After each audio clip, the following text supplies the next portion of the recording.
नमस्कार दोस्तों। आज के इस वीडियो में हम बात करेंगे दिल्ली का मिडिल क्लास किस पॉलिटिकल पार्टी को सपोर्ट कर रहा है, या यूजुअली दिल्ली का जो मिडिल क्लास है वो किस पार्टी को सपोर्ट करता आया है, उसका ट्रेंड क्या है, पीछे माइंडसेट क्या है, किन पॉलिसीज़ के बेसिस पे किस लीडरशिप को बेसिस लेके वो ये डिसीजन लेते हैं, स्पेशली जो दिल्ली का मिडिल क्लास लेयर है। और मिडिल क्लास एक बहुत जेनरिक टर्म है आजकल। मिडिल क्लास की डेफिनेशन, एक जो ये टर्म है बहुत ज़्यादा एक वाइड वैरायटी ऑफ पीपल को आई वुड से सर्व करता है। तो पहले तो ये मिडिल क्लास आज से अगर 20 साल पहले अगर हम जाएं तो मिडिल क्लास की जो पॉपुलेशन होती थी वो एक डिफाइंड होती थी, और बहुत टिपिकल कैटेगरीज में जो डिवीजन होता था, लोअर इनकम क्लास और ये जो मिडिल क्लास ये सब है, ये इनकम को लेके बेसिकली जज और डिफाइन किया जाता है, ना ही किसी और पर्सपेक्टिव को लेके। तो इसको सिर्फ आप इनकम के बेसिस पे और जो लोगों का रहना सहना है उनके इनकम के बेसिस पे उसको लेके इसको डिफाइन किया जाता है। पर आज के टाइम में ये डेफिनेशन थोड़ी सी ज़्यादा वाइड हो गई, क्योंकि मिडिल क्लास में भी मल्टीपल सेगमेंट्स अब आ गए हैं। Lower middle class, upper middle class और फिर हायर मिडिल क्लास। तो ये मोटे मोटे तौर पे तीन कैटेगरीज और मुझे लगता है मिडिल क्लास में। मिडिल क्लास अब सिर्फ मिडिल क्लास टर्म में सीमित नहीं रह गई है, इसमें भी थोड़ा सा बाइफर्केशन हो गया है। तो ये हम बात क्यों कर रहे हैं आज, क्योंकि दिल्ली में इलेक्शंस आ रहे हैं, आने वाली 5 फरवरी को इलेक्शन है। और जो मेन इलेक्शन स्टेट में होते हैं कहीं ना कहीं, और स्पेशली दिल्ली जैसे स्टेट में, वहाँ मिडिल क्लास का रुख समझना बहुत ज़रूरी होता है।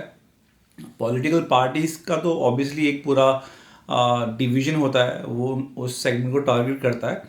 बट जो खुद मिडिल क्लास के लोग होते हैं, हम जैसे आप जैसे, उनका पर्सपेक्टिव क्या होता है, आइए समझते हैं इस वीडियो में। तो क्योंकि मैं कोई पॉलिटिकल पार्टी से एफिलिएट नहीं करता हूँ, ना ही मेरा कोई प्रो एक पार्टी की तरफ इंक्लिनेशन है, मैं एक न्यूट्रल सिटीजन पर्सपेक्टिव इस वीडियो में आपको दूंगा। तो जैसे हमें पता है अब इलेक्शंस पास आ रहे हैं, काफ़ी ज़्यादा हमने देखा है पिछले कुछ दिनों में जैसे बयान लोगों के आ रहे हैं, नेताओं के आ रहे हैं, स्पेशली दोनों पार्टीज़ में, तीन पार्टीज़ प्राइमरी इस इलेक्शन में फिट इन हो रही हैं, कॉन्टेस्ट कर रही हैं बेसिकली। सो जो कि है आम आदमी पार्टी, जो कि अभी सिटिंग गवर्नमेंट में है, बीजेपी जो कि एक मेजर अपोजिशन पार्टी है, कांग्रेस जो तीसरी पार्टी है। आज से अगर हम 10 से 15 साल पीछे जाएं तो आम आदमी पार्टी तो 10 साल पहले से ही पावर में आई है। उससे पहले कांग्रेस और बीजेपी ही मेन पार्टी होती थी दिल्ली में, और इसमें भी कांग्रेस ही majority of duration, I think 93-94 के बाद से कांग्रेस ही मेजर पावर में रही है। तो इस इलेक्शन में कौन सी पार्टी के साथ मिडिल क्लास खड़ा है, तो सबसे पहले समझते हैं मिडिल क्लास की इनकम कैटेगरी को। तो जैसे मैंने आपको बताया, मिडिल क्लास के तीन मोटे मोटे डिवीजन फर्दर हो गए हैं इसमें। लोअर मिडिल क्लास जो कि 10,000 से लेके 50,000 पर मंथ तक कमाता है। फिर जो टिपिकल मिडिल क्लास जिसको बोला जाता है, जो 50,000 से 1 लाख तक की आमदनी जिनकी रहती है पर मंथ, और फिर जो 1 लाख से 3-4 लाख तक इस रेंज में मंथली इनकम जिनकी होती है, वो हायर मिडिल क्लास कैटेगरी में आजकल उनको बोला जाता है। ये डेफिनेशन रिलेटिव है, इसका कोई गवर्नमेंट डिफाइंड या कोई ऐसा सर्टिफिकेशन नहीं है कि इतनी इनकम हो जाएगी आपकी, इसके बाद तो आप हायर मिडिल क्लास में माइग्रेट कर जाएंगे।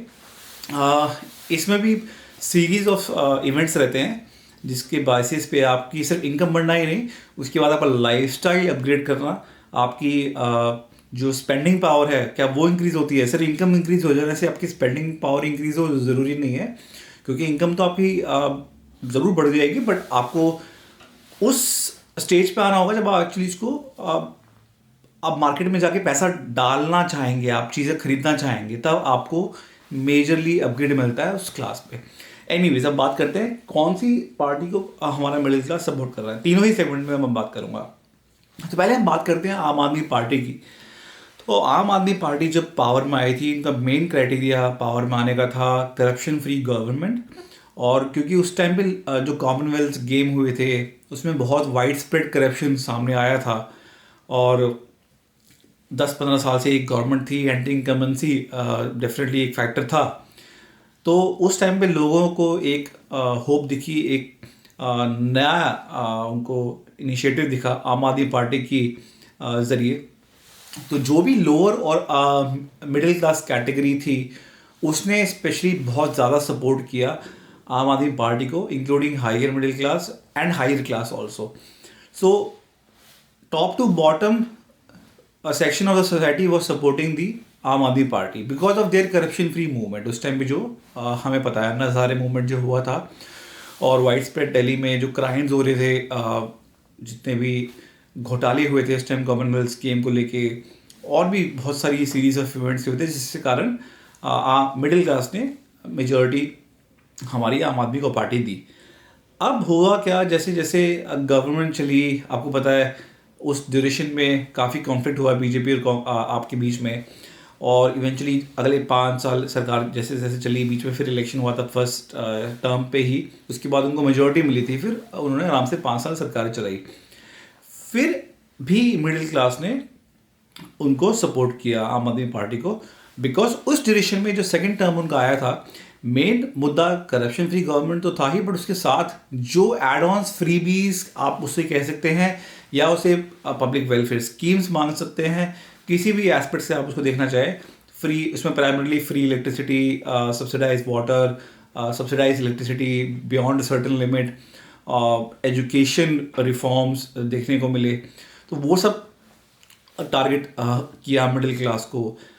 वहीं पे आज के ड्यूरेशन में तो डेफिनेटली एक फैक्टर है ही जो सोशल स्कीम्स हैं, पानी आप ले लो, बिजली ले लो, कुछ फिक्स इनकम टू वुमेंस है जो हर दोनों ही पार्टी सपोर्ट कर रही है, बट आप जैसे 2100 रुपीज़ ऑफर कर रही है, इस तरह की जो स्कीम्स हैं वो अभी भी टारगेट है। बट कहीं ना कहीं मिडिल क्लास का अब जो फोकस है वो मेनली काम करने की एबिलिटी पे मुझे ज़्यादा दिख रहा है कि कौन सी पार्टी काम करती नज़र आ रही है। तो अब तक जो आपको सपोर्ट कर रहा था मिडिल क्लास, वो उस स्टेज पे था कि हाँ, उनको एक करप्शन फ्री गवर्नमेंट चाहिए, एक करप्शन फ्री इमेज चाहिए अपने उसके पार्टी के लीडर की। दूसरा डेफिनेटली सोशल सिक्योरिटी स्कीम्स, अब वो सोशल सिक्योरिटी इन जनरल जो मिल रही है लोगों को, फिक्स मंथली इनकम या फ्री राशन आप कह लो, फ्री इलेक्ट्रिसिटी, पानी, वो सब कैटेगरी में हो गया, एजुकेशन फ्री हो गई, तो वो काफ़ी लोगों को कैटर किया। बट कहीं ना कहीं अब इंक्लिनेशन थोड़ा सा लोगों का आ गया है टू ड्राइव थिंग्स, काम होने से बेसिकली अभी तक, क्योंकि काफ़ी अगर आपने देखा होगा तो ये आरोप प्रत्यारोप लगते रहे हैं कि एक पार्टी काम करना चाह रही है जो गवर्नमेंट में है, बट उनको जो मेजर लीडिंग पार्टी है बीजेपी, वो उसको काम करने नहीं दे रही due to the obvious reasons और whatever reasons they have, governor उसमें इंटरफेरेंस होती है और ये सब चीज़ें आप सुनते ही रहते हैं मीडिया में। बीजेपी को कौन सा मिडिल क्लास सपोर्ट करता है? तो मिडिल क्लास की वो कैटेगरी जो नेशनलिस्ट, अगर आप अप्रोच देखेंगे बीजेपी की ओवरऑल हिंदुइज्म पे, जो उन्होंने अपनी फाउंडेशन काफ़ी मजबूत बना ली है। देखिए, एक टाइम पे था कांग्रेस का बड़ा क्लियर खेल होता था, एक टाइम में सेकुलरिज्म को लेके वो लोग वोट मांगते थे, उनको वोट मिलते थे, तभी 10 साल यूपी गवर्नमेंट रही, और हमारे कंट्री में मेजरली कांग्रेस ने ही रूल किया है।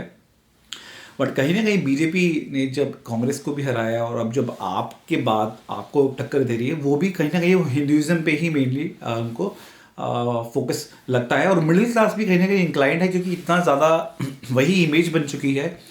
कहीं ना कहीं मिडिल क्लास जो आज में हमारी सोसाइटी में है, स्पेशली अर्बन रीजन में जैसे कि दिल्ली, वहाँ पे भी वो हिंदुत्व का फैक्टर बहुत ज़्यादा हावी हो गया है, rather than just giving them the free electricity, water, ये सब चीज़ें शायद मुझे लगता है सेकेंडरी हो गई हैं। Nationalist approach towards the country, जिस पार्टी की इमेज है, शायद उसको मिडिल क्लास सपोर्ट करेगा इस बार। बट इसमें मेजॉरिटी किसके पास जाएगी, ये अभी भी अपने आप में फैक्टर है, क्योंकि देखिए दिल्ली में जैसे मैंने आपको बताया 3 कैटेगरी हैं हमारी मिडिल क्लास की। लोअर टू जो मिडिल क्लास लेयर है वो काफ़ी हायर रेशियो में है rather than higher middle class and the higher privilege class. तो मुझे लगता है वो उनका फोकस कुछ हद तक अभी भी free electricity, water, ration, education पे है, क्योंकि देखिए हिंदुत्व से लोगों के घर के बिल नहीं पे होते हैं, गवर्नमेंट की जो सब्सिडाइज स्कीम्स होती हैं उनसे डेफिनेटली उनको सपोर्ट होता है। इसी में बीजेपी ने क्या किया है, उनका तो एक स्ट्रॉन्ग नोट था ही कि हिंदुत्व के बेसिस पे अपनी उन्होंने जो इमेज कैटर कर ली है, उसमें भी अब उन्होंने वो प्रोमिसेस जोड़ दिए हैं कि इनको वुमेंस को कुछ फिक्स अमाउंट मंथली दिया जाएगा, और इलेक्ट्रिसिटी की सब्सिडी वो भी कंटिन्यू रखेंगे, पानी के बिल्स को वो पुराने माफ़ कर देंगे, इस तरह के क्लेम्स और इस तरह के वादे वो भी कर रहे हैं। तो बड़ा इंटरेस्टिंग है इस बार का माइंडसेट, क्योंकि और पर एक फैक्टर ये भी है कि जो टैक्स सेंट्रल गवर्नमेंट के तरफ से काफ़ी ज़्यादा हैवी जा रहे हैं जीएसटी के फॉर्म में स्पेशली, उस फैक्टर को शायद आपको भी एडवांटेज मिले, क्योंकि ऑलरेडी इतना हैवीली टैक्स है middle class section of the society, अपनी सैलरी पे वो टैक्स देते हैं, फिर हर चीज़ पे गुड्स एंड सर्विसेज टैक्स देते हैं। तो वहाँ पे कहीं ना कहीं मुझे लगता है वो फैक्टर जो एग्जिस्टिंग गवर्नमेंट दे रही है उनका इंक्लिनेशन इधर भी हो सकता है। तो इस बार मिडिल क्लास डेफिनेटली दो माइंड में तो रहेगी कि वो किसको चुने, पॉपुलिस्ट अप्रोच को जो कि ऑलरेडी फ्रीबीज और ये सब चीज़ें जो भी इसको टर्म दें आप, वो उनको मिल ही रही है, या फिर एक उस पार्टी को वो सपोर्ट करें जो कि सेंट्रल में भी है, तो शायद उनको लगे कि दिल्ली में अगर वो आएगी तो ये जो कॉन्फ्लिक्ट बना हुआ है कि नहीं ये पार्टी काम करना चाहती है बट पोजीशन पार्टी क्योंकि वो सेंट्रल में है अपने गवर्नर मॉडल के थ्रू, वो बिकॉज दिल्ली एक स्टेट नहीं है, यूनियन टेरिटरी है, तो गवर्नर के पास काफ़ी प्रिविलेज पावर्स होती हैं जो कि सीएम की पावर्स को ओवरराइड कर देती हैं। तो शायद लोग उस एस्पेक्ट को भी समझें। इमेज टार्निशन और ये सब चीज़ें की मैं बात ही नहीं कर रहा हूँ यहाँ पे, मैं सिर्फ मिडिल क्लास का जो माइंडसेट है उसको लेके बात कर रहा हूँ, क्योंकि जो मिडिल क्लास है वो बहुत डे टू डे हमारा आप देखो तो इकोनॉमी का बैकबोन होता है। Every day, every month, every year they earn to survive, they support their family, they pay taxes, और वो नेशन का किसी स्टेट का एक बहुत अहम हिस्सा होता है, बैकबोन होता है, बैकबोन ऑफ द कंट्री और backbone of the state, anything as you may want to put in. So ये फैक्टर्स मुझे लगता है काफ़ी रहेंगे। तो बीजेपी को डेफिनेटली एक सेक्शन सपोर्ट करेगा मिडिल क्लास का जो कि अभी हिंदुत्व से काफ़ी इन्फ्लुएंस्ड है। अभी रिसेंटली आप देख रहे हैं कितने सारे इवन जो आप पार्टी है वो भी उस रिलीजियस लेबल को कहीं ना कहीं लेके आ रही है, जिससे कि वो भी अपनी उस तरह की इमेज दिखाएं। तो डेफिनेटली कांटे की टक्कर होने वाली है। इंटरेस्टिंग कॉन्टेस्ट रहेगा। अगर इस बार आप जीत जाती है तो कहीं ना कहीं हम ये ज़रूर मान सकते हैं कि जो भी अब तक पॉपुलिस्ट अप्रोच रही है उनकी फ्रीबीज को लेके या उस सब को लेके, तो वो तो यानी चल ही रही है। बट अगर बीजेपी आ गई तो फिर तो डेफिनेटली आपके लिए बहुत डिफिकल्ट हो जाएगा, बिकॉज उनकी ऑलरेडी एक नेशनल इमेज है ऑन दैट नोट, और वो सोशल स्कीम्स को भी अगर इसी तरह से देंगे जैसे कि अभी करंट गवर्नमेंट दे रही है, तो आई थिंक काफ़ी एक्साइटिंग होगा इस बार का इलेक्शन। प्रेडिक्ट कोई नहीं कर सकता अनलेस ईवीएम हैक करना कोई जानता हो, but I think interesting election होने वाले हैं। Let us see. As a middle class I would suggest आप दोनों ही फैक्टर्स को रिव्यू करें, आपके लिए क्या बेहतर है, आपको क्या लगता है आपके लोकल एरिया का एमएलए क्या आपके एरिया में डेवलपमेंट में हेल्प कर सकता है, तो उस बेसिस में वोट करें। आपके आसपास के और एस्पेक्ट्स को, प्राइमरी सिक्योरिटी है, वहाँ की इंफ्रास्ट्रक्चर कैसे हो रही है, वहाँ का ओवरऑल माहौल कैसा है, कि वहाँ पे अप्रिसिएशन हुई है आपकी प्रॉपर्टी प्राइजेस की, उस तरह के फैक्टर्स को भी आप सोचिए कि आपके गलियों में क्या पानी भर जाता है बारिश आने पे, वहाँ की रोड्स कितने टाइम में बनती हैं, पार्क्स की कंडीशन क्या है। आई थिंक लोकल फैक्टर्स को लेके भी अगर आप सोचेंगे तो आप एक रैशनल डिसीजन ले पाएंगे। तो दैट्स ऑल। इस वीडियो में मेरा यही एक एस्पेक्ट था कि हमारा मिडिल क्लास दिल्ली का स्पेशली वो किस पार्टी की तरफ है, वो तो हमें अभी आने वाली 8 तारीख को पता लग जाएगा इलेक्शन के बाद। 3-4 दिन बाद, 5 को इलेक्शन है तो 3-4 दिन बाद रिजल्ट आएगा। तो डेफिनेटली इलेक्शन के रिजल्ट के आने पे भी हम एक वीडियो ज़रूर बनाएंगे। और आई होप ये वीडियो आपको अच्छा लगा हो। चैनल को सब्सक्राइब कीजिए, वीडियो को लाइक कीजिए। Thanks for watching. Thank you.